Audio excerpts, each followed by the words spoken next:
learns these, he's going to be able to use that kind of context as one of he's going to play that as part of his strategy for how he approaches any encounter. Gotcha. But definitely sound, right? Because like you saw in the media showcase demo, Deacon, put down this bear trap and then kind of snuck off. Right. And in our alternate path demo, he doesn't do that. So he actually kind of goes around and watches what happens when this Marauder goes into the bear trap, and you hear this gunshot on the media showcase demo.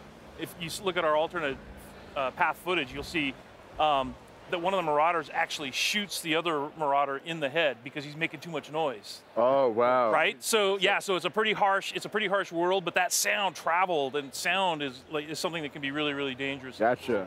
That's very interesting. That's very interesting. Yeah, I did notice once the bear trap was down and the guy stepped in it, you saw the freakers running. Yeah. It's like they heard it screaming. You heard them screaming.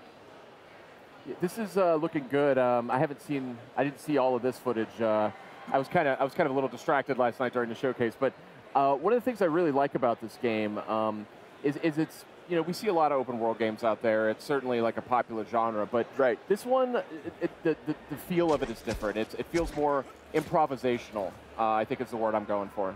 Absolutely, our crafting system, I mean, it's really inspired by, kind of the do-it-yourself mentality where, we all feel thrilled when we make a repair to our car or our house with duct tape and a couple of loose screws, and we feel really good about it.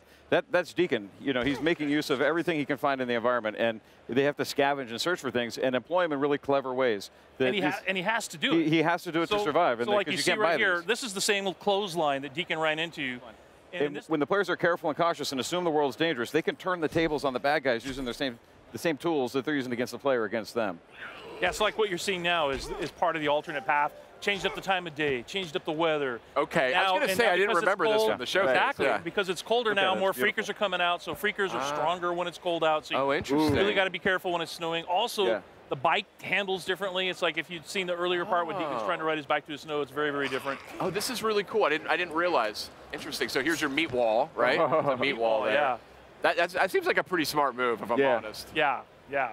But yeah, look at this, a beautiful looking game too. And I know you guys are digging into the PS4 Pro as well as you make this title. This is one. And then one of them chased him. And the thing about runners is they can outrun your bike. And if they catch up to you, they will knock you from your bike. So it's another example of dynamic events that happen in the world that make the world dangerous all the time. Wow, such a cool game you guys are making. It's really inspired. I think it's got a lot of cool mechanics to it. And it's just kind of a fresh take on the open world genre. So what would you say you're most proud of as you work?